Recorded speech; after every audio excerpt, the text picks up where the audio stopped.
I was like, well, I'm so down to just set myself on fire. But it turned out it was a lot more expensive to Pyro's to fucking do that. ain't cheap. Between that and like the outfit and the thing, I was No like, shit. fuck, no, It's really hard on fashion too. yeah, no, you can't. They haven't figured out how to look fabulous and burn. Exactly.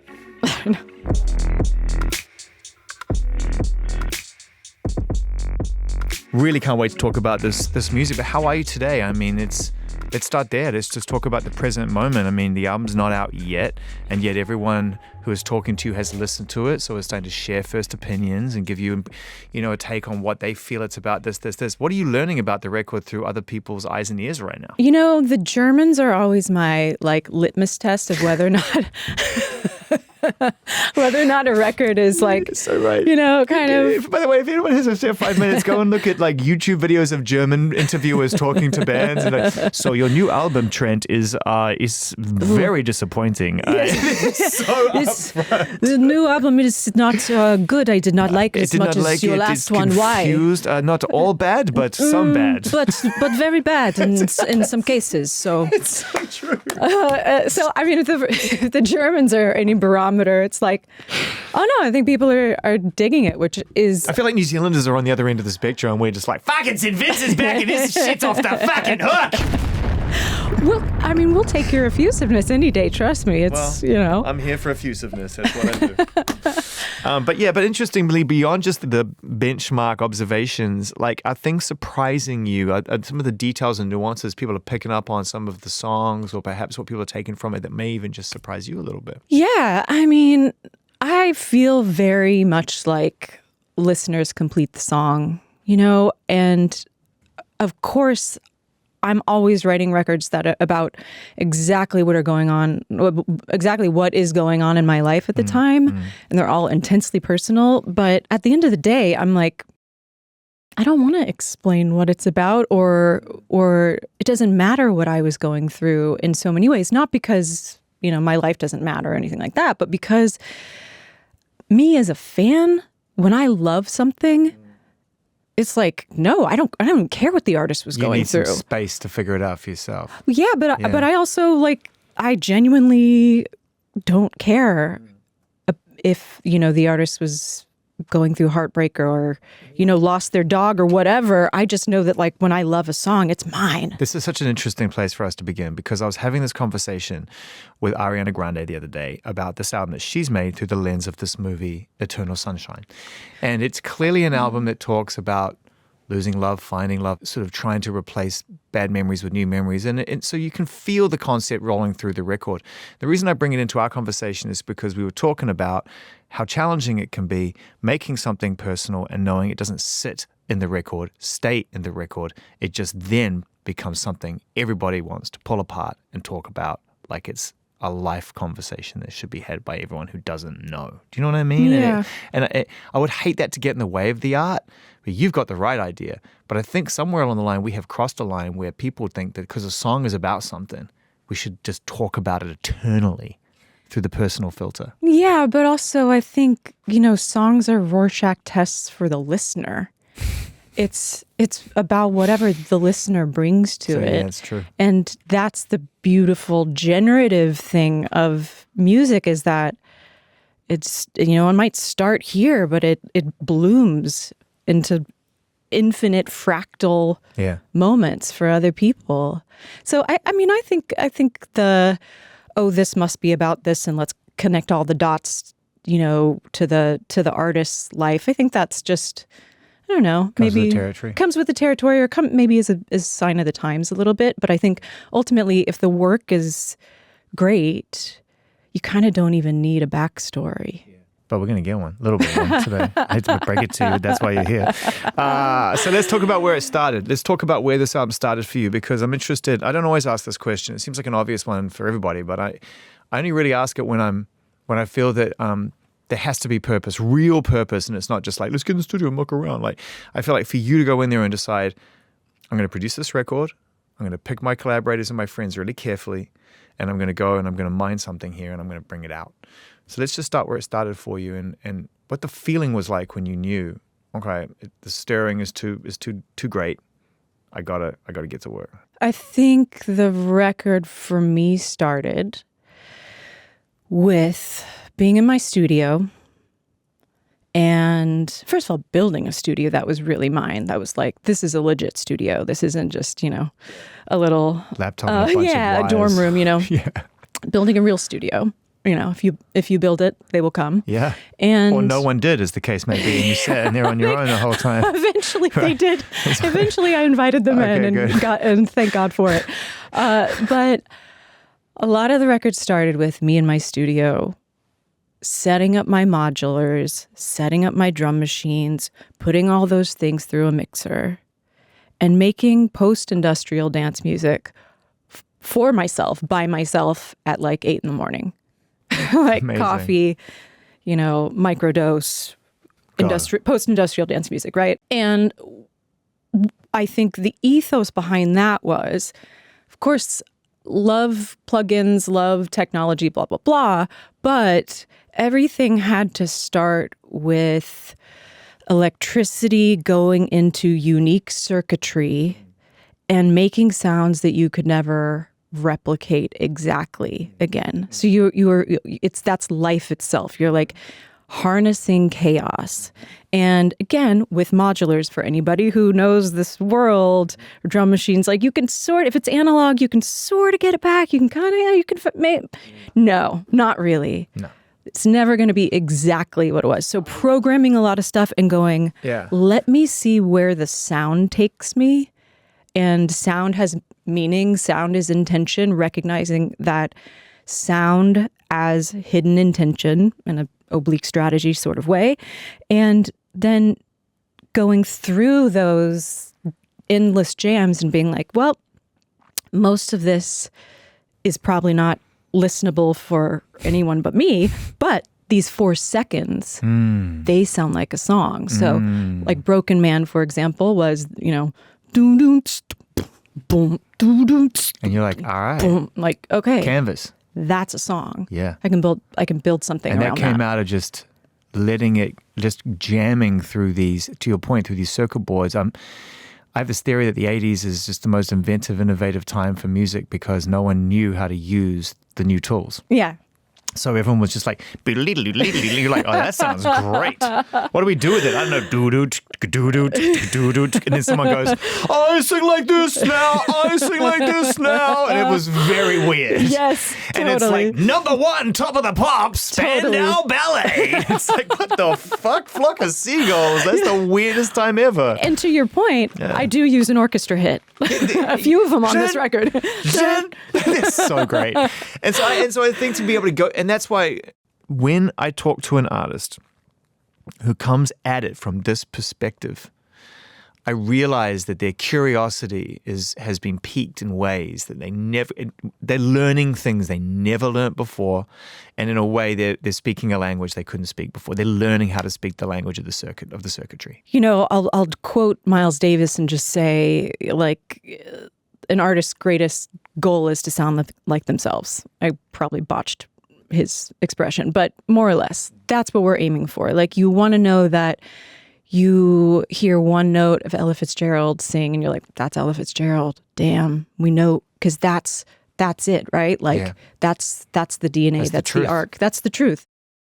And I felt like, okay, I've gotten some places as a guitar player or as a singer or as a, but I wanted to produce this record because I wanted to have that same kind of like, well, one, I think emotionally there are certain places that you can only go alone. There's just, whether it's, standing there and just like going, I'm looking at myself and it's fucking not so pretty. But also whether it's like finding your own sonic lexicon in the same way that you are a singer or player or whatever. It's like, no, this is a St. Vincent production. So I wanted to find that. Yeah, who am I? Who am I right now at this moment? And so especially coming off the back of Daddy's Home, which was a beautiful companion to this record, because you began to untangle some real shit, but we do it in a costume when we start.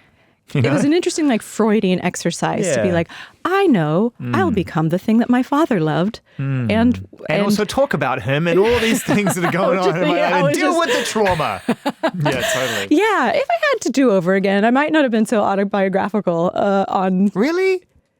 Yeah, because I think it was like, I think, I mean, it didn't even occur to me. I was just like, oh yeah, well, how can I put out a record called Daddy's Home that has a song about like signing autographs in the prison waiting room, like, and not, I just thought it was so obvious. Well, I remember, not to take you back there, but when we talked during that album cycle and I read a couple of other things with you during that album cycle, I could tell that you were figuring out in real time, how do I actually survive this? Because I remember going into our conversation and saying, okay, so we got some subject matter here, and you were like, still figuring out what I want to say about what I wrote about. So, I mean, yeah, I can imagine that was really tough for you. But in a way, why I was saying it's a companion piece is because you tell me whether or not you could have got here on your own in a room trying to figure out who you truly are at this moment in time, unless you're taking that risk and cross that bridge a little bit and been in that uncomfortable space, you know? I don't think it's possible. I think you have to, well, one, you know, it's the same idea of regret, right? Like, if you regret things, then you're casting aspersions on who you are now. You don't have headphones on, but every now and then when someone says something that's a real keeper that goes in the playbook of life, yeah, I drop a bomb on it. Okay, so I had to drop a bomb on that because that was a beautiful, perfectly surmised description of what regret does to the psyche of the moment. Right, exactly. You can't go back and you can't say, because you wouldn't be where you are now. And you had to go through all that. Yeah. You had to earn every scar. You had to all that. So I don't mean in any way, I feel no regret about really anything. But I think you just are where you are when you are there. And that sounds either brilliant and Buddhist or really stupid, but no, it's the former. I'm over dumbing down the idea of the moment being the singularity of why we exist. We do such a good job of pretending it's some bullshit holistic fucking pipe dream. I think it's because we're terrified of it. Yeah. So we find a lot of reasons to mock it. Yeah. And I'm too old to mock it, man. I know. I'm into it. I'm into it too. There's like, that's this record. It's like, you're alive or you're fucking dead. Yeah. And the life part is so short. It's so short. And so the only thing worth living for is love. The only thing worth doing is doing things you love. And that's kind of it. And that more or less, you walk through your knees on some broken glass to kind of get there on the record. But like, it ends with an ecstatic mantra. We're all born screaming. The suffering and the joy, the suffering isn't something to be a cancer to be excised. Like, the suffering and the joy, it's all part of the same thing. It's complicated, eh? We're a weird species. We're so simple at so much shit. We simplify things. We're so dumb in some things, and yet we're so complicated. Everything is happening all the time, and so how do you look at the violence and chaos that is life, but then also go, yeah, but I'm going to choose to live it. Yeah, I choose to live it. Let's go. Live it, right? Let's go. That's what this album is. This album is like, I made my choice, and I'm going to push through it. It starts with a song called Hell Is Near. Was that always song number 1 on the album? I love a track listing. I'm super track listing nerd. I kind of look at making records like making these beautiful, ornate puzzle pieces. Just obsessing over every last detail. But the record doesn't tell you what it is and what the big picture is that you're making until the very end. That requires discipline. I can't, maybe it's just the way my brain thinks, but at some point I'm trying to plan it. At some point I can't resist trying to plan it in my head. I understand. So I'd love to know how you really encourage yourself to not start to think of that song in relation to the bigger picture, because I love the idea of you taking a step back and saying, I've said enough, I've sung enough, I've produced enough, I've created enough. It is what it is. Now let's see what everyone's saying to each other right now on this record.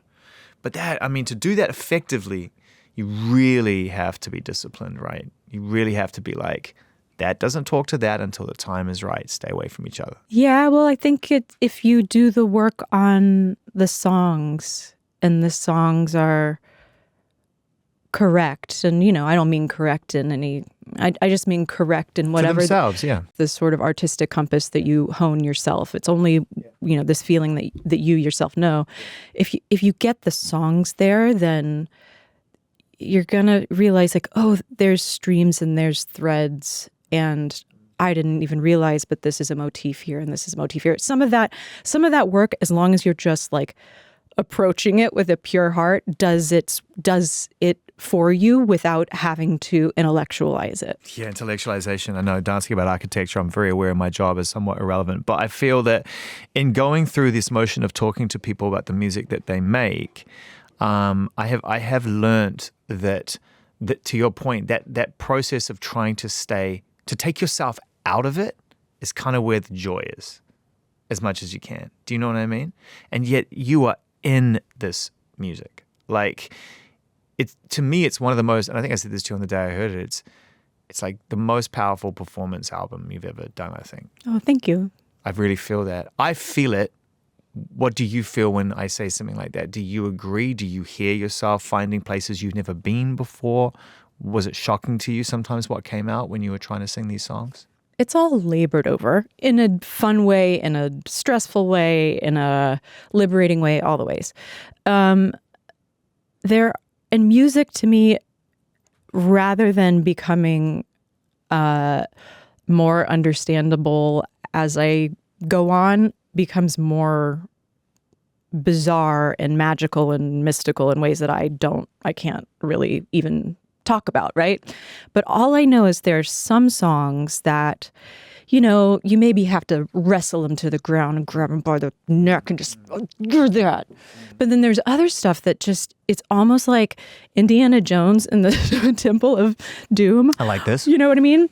No, but carry on. Okay, I'm with but you. where you're like, where it's just like only a penitent man shall pass. Like you have to like bow before them, bow before these songs and just be like, my heart is pure. I am not performing this song. I just am this song. I don't have to be it. I am it. This is lived. This is lived experience. If I have to sing it 100 times to get there, to where there's no bullshit, there's no vanity, there's no performance. Whatever. Yeah. Until it's just like, it just is. It's not trying to be. It just fucking is. Which one? Reckless was like that. I hate hierarchies in albums, especially in front of an artist. Always a bit dangerous, but that is my favorite song right now. Really? Thank you. I fucking love that song. The performance at the beginning, the way you usher it in, that's an example of like a you I haven't heard on a record before. So, okay, how far is enough? I mean, it sounds the way you describe it almost like you have to self-flagellate in order to get the performance that you want. I'm sure it's not as simple and as like cod religious as that, but this idea of like, you're not hurting enough until I hear you really get to the truth. Is that really what it is? It really is. You sing it until it's not anything but true. Do you sleep better after that, or do you sleep worse? Oh, I sleep like a baby. Are you kidding me? I sleep like a baby. She who has no regrets.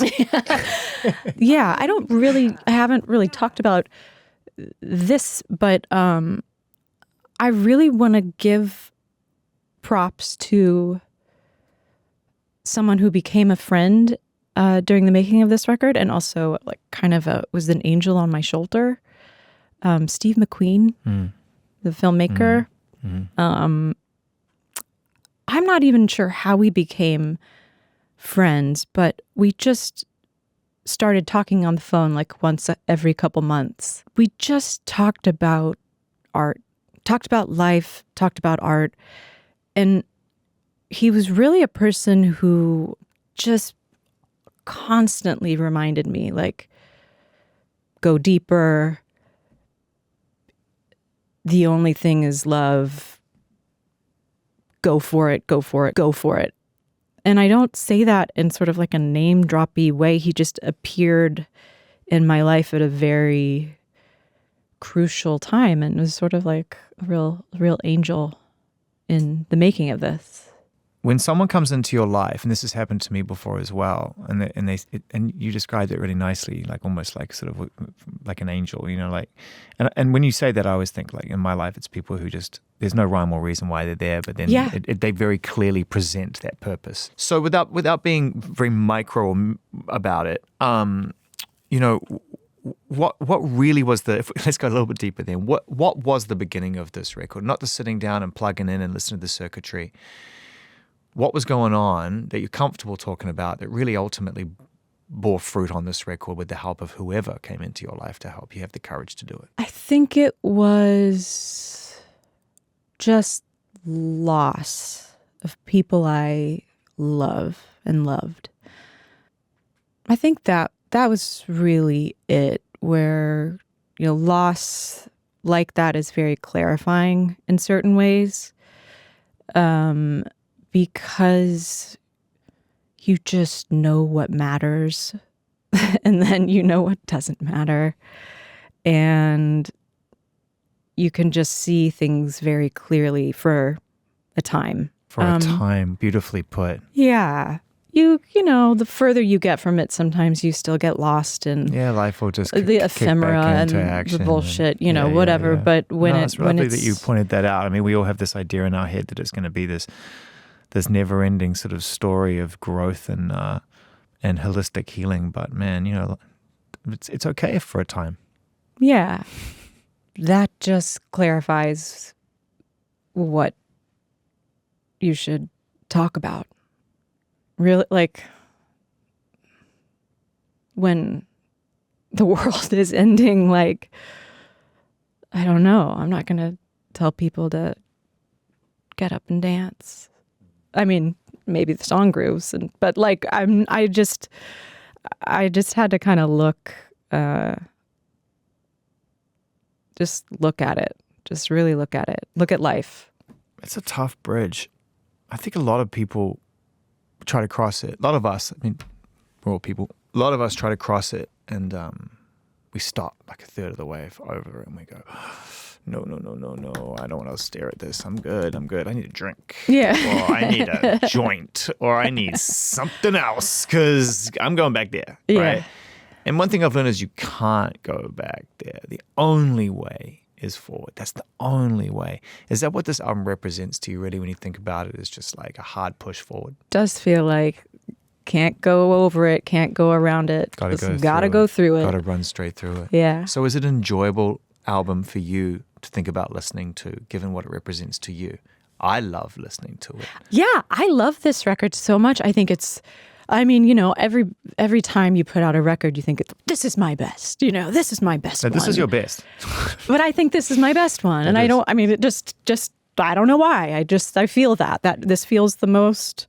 And I hope that the next record I put out, I'll feel, that one's my best one. Yeah. But as much as, I talk about this record being like black and white and the colors of the fire and hell and da-da-da, it's a pretty fun listen. Yeah, dude, for sure. It's a pretty good time. You made a reggae record. What are you talking about? You crazy. You made a reggae record. There's some people in the building who have background on that reggae situation, and we won't bring them into this conversation. But needless to say, you made friends with reggae. And that's a really, really great, I mean, that in itself is growth. You should be proud of yourself. You made friends with reggae. Well, let's be clear. I think we both know that this was like my obsession with second wave ska, the Specials, Two-Tone Records, Lee Scratch Perry. You can't leave 10cc out of this equation. 10cc, I know you're trying to keep it very under the West way. Okay. But that was like, okay, but great. I love this music so much. How can I do it wrong? Because if I tried to do it straight on, that's a sin. That's the name of your book if you ever to choose to write one about process, called The Art of Doing It Wrong. Do it wrong. The Art of Doing It Wrong. Yeah. Spell art wrong. Just spell it all wrong. ARTT of doing it wrong. RONG. Listen, the players that you brought into this, again, very thoughtful, very deliberate. Everyone, I feel like, you kind of knew as the producer of this record, you were like, I need this. I need this energy, this sound, this player, this vibe, this kind of thing. Mm-hmm. Justin Meldal-Johnsen, I'm a huge fan of this individual. I mean, not just as a incredible bass player, as the most incredible shake your ass funky bass player, and unbelievable. He's so fucking major. Can I say fuck? Yeah, you can. Okay. It's fucking major. He's so major. But then he also knows his way around the studio like a beast. So I feel his presence on this record at times. Can we talk a bit about that? Because I love the idea of shining light on the few collaborators that you brought into this. So JMJ, Justin Meldal-Johnsen, I call JMJ. JMJ, I got to know him because on the Daddy's Home record, I sent it to him and I said, hey, maybe you could help me like put together a band. And he was like, well, I'd be happy to help you put together a band, but can I raise my hand and play bass? As being the bass player? I was like, yeah. I just never imagined he would, want to. So I got to know him through that. And then he's such a tone freak and an incredible producer, and every esoteric drum machine, every da-da-da, I would just hit him up. And I have a couple people in my life like that. I don't mean to be name droppy, but like, I don't give a fuck about name dropping, by the way. Yeah. You're Andy Clark, you're St. Vincent, you hang with musicians, it's part of your job. Drop all the fucking names. Okay, I'll drop the name. So I just I hit up Questlove and I'm like, tell me everything you know about Frankie Knuckles. Like, I want to know everything about, So I'm like that. And then I hit up JMJ and I'm like, tell me everything about post-industrial. Where do you start? So he has great taste. What we would do is, he has a great studio, so I'd go over to his place and sometimes we would track bass over there. But other times I would just be like JMJ, because he has all the toys. He has all the... That's some 90s shit right there. He has all the things, in the right? 90s, people... If in the 90s, before these things were at a premium, you could just go anywhere and find that shit. That's Beck touring money. That's what that is. Anytime he got a check out of playing those Midnight Vultures songs, he was out getting an analog synth. Oh, he was getting an analog synth. He was getting a tape machine. He was getting an obscure Japanese tape echo. He was, whatever. So I would go over... And like, for example, everything on the record is very much about being tactile. It has to start tactile. You touch it. Everything has to be touched. It'd be like, we're not putting a tape emulator on this. We're touching the fucking tape to speed it up and slow it down. This is how it is touched. You hear that hiss? Yeah, that's the Buchla because it's fucking old. I love this.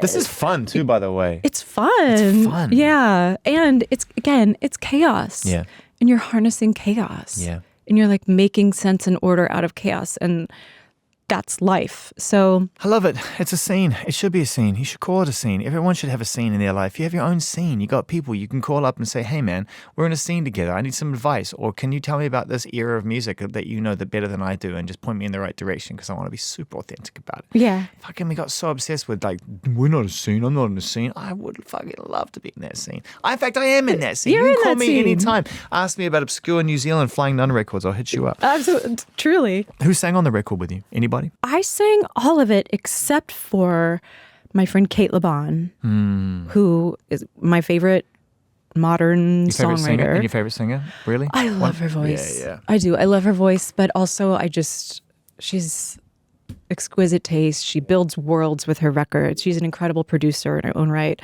So on All Born Screaming, she's part of the choir. And of course, we know that the greatest caveman of the modern drumming era came out and smashed the fucking shit out of whatever fucking drum kit that was unfortunate enough to be in his presence. He ripped it. In fact, he ripped it. He actually pulled the angry Grohl out, which I haven't heard him play the angry Grohl probably since Vulture. In fact, I don't even think he was really that angry on the Vultures record. I felt funky to me. He was angry on Songs for the Deaf. Oh yeah, he was fucking pissed off on that. Yeah, that rips. At some point, have you ever checked out Eric Valentine's, like when he takes up the multi-tracks of Songs for the Deaf? No. And talks about the drums? like the recording of it, because that's another record that's just like sonically perfect. Sonically perfect. Yeah.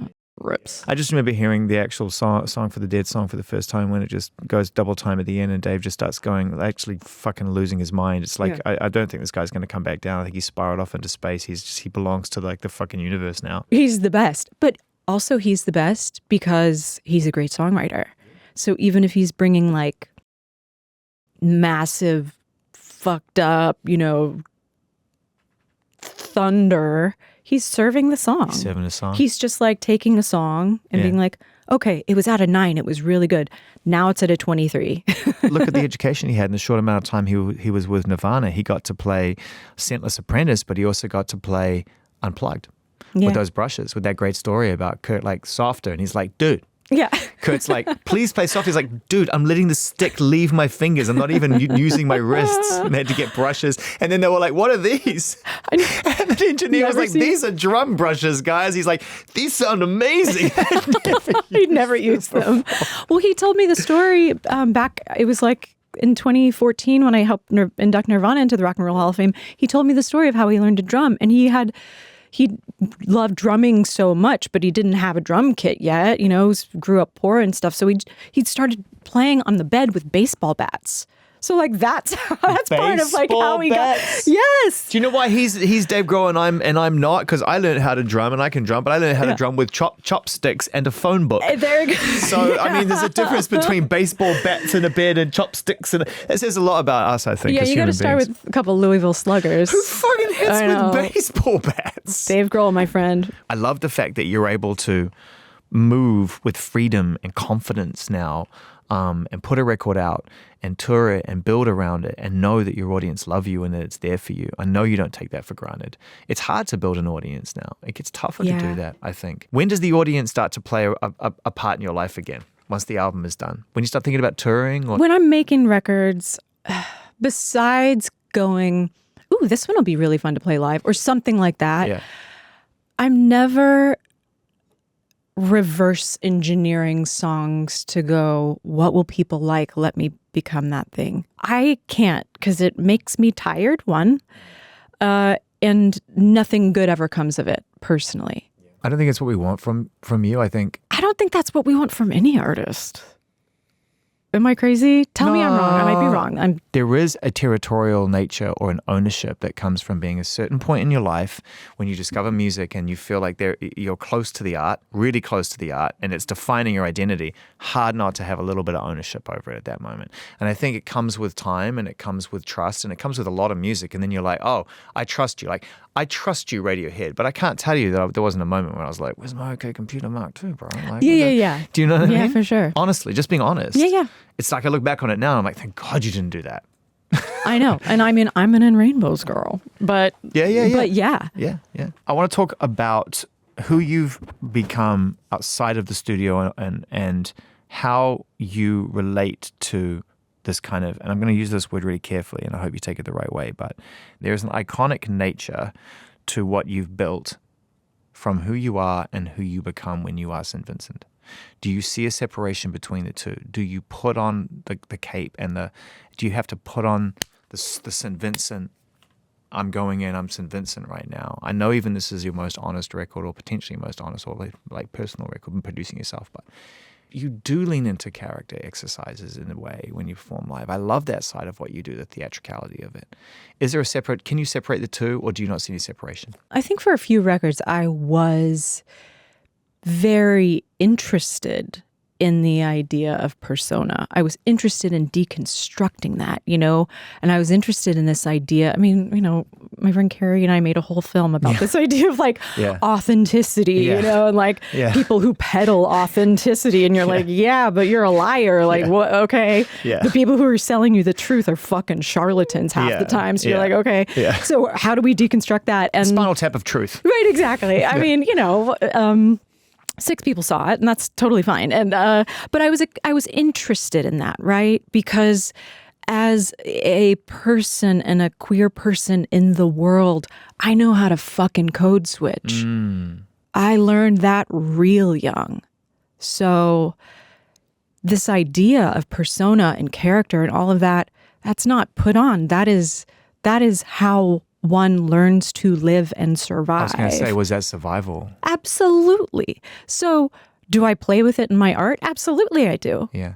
And none of that is like false or less authentic, but that's certainly the source of it. Again, it's a flippant way to say it, but a lot of times people who are selling you authenticity are full of shit. So you're like, oh well. So I'm gonna. We don't want to know that, by the way. I don't want to know that. No, I know, and I don't, and I know, and I don't really believe that most of the time. It is probably entirely true, but it's just like it's part of this like unspoken relationship that we have, where it's just like I don't care that you don't believe it sometimes. But I think my favorite artists are the ones who really do believe it, or maybe I'm just also happy to. But it's art. You know what I mean? It's art. It's art. It's the world of imagination. So I was very interested in deconstructing persona and iconography and tearing that down and putting it back together, because that's what I've done inside my whole life, right? But I'm just personally not that interested in it at this moment. It's not to say I won't circle back into it, but I'm not really into it. I'm sort of like cut to the bone, talk about what is real for you, what's actually real, even if it's the ugly parts of yourself. Music shouldn't tell anybody what to do or what to think or how to live. Like, the best thing I can do is try to make excellent, what I think of as like excellent work, and hope that in doing so, it reaches people and they take it however they want to take it. Truly, however they want to take it, whatever it means to them is wonderful. And it means something to their lives. And like that feels generous to me. That feels honest. That feels authentic to me. As far as a show, I think a show should take people to heaven and hell. I think a show is a show. Show is a show. I don't think a show is... You're going to set yourself on fire on stage? You know what? It's funny. As I was doing like a lot of... This is a great fucking moment in my relationship with St. Vincent right here. I just straight-faced asked St. Vincent, set yourself on fire on stage? Is that going to happen? You know what? I wouldn't not, but because the truth is that I'm like, imaginative and an artist and all this stuff, but I'm also incredibly pragmatic and kind of cheap. So as we were doing the promo stuff and the video and all this that does involve fire, I was like, well, I'm so down to just set myself on fire. But it turned out it was a lot more expensive to do, Pyro's to fucking do that. ain't cheap. Between that and like the outfit and the thing, I was like, fuck, no, It's really hard on fashion too. Yeah, no, you can't aesthetically look the way it's hard on fashion. Yeah. They haven't figured out how to look fabulous and burn. Exactly. And we know which one you're choosing. Sorry, I'm just going to fucking call it fabulous every time. Fuck the burning. Bless. Well, but I did look into it. It was just, it didn't make dollars and cents. You know what I mean? Why are you on fire on the cover? I worked with my friend Alex Corte, who's just one of my best people in the world that I know. Another one of these just like angels. He is an incredible modern artist. We first met when he did the New York video. So I played him the record. And then the next day we went to the Prado and we saw, if you've ever been to the Prado and walked in, and the Garden of Earthly Delights was there, like the full triptych, not like two parts of it like I saw in Berlin one time, but the full fucking triptych. And that's like, I used to go, my great aunt had the Garden of Earthly Delights, a little print in her bathroom. I used to like go and stare at it. And like, I've been obsessed with that forever. So we got to actually see it. It's like that Curb Your Enthusiasm when he learns the Declaration of Independence while he's peeing. And then it comes up in that play. And he's like, I really got to go. Am I crazy?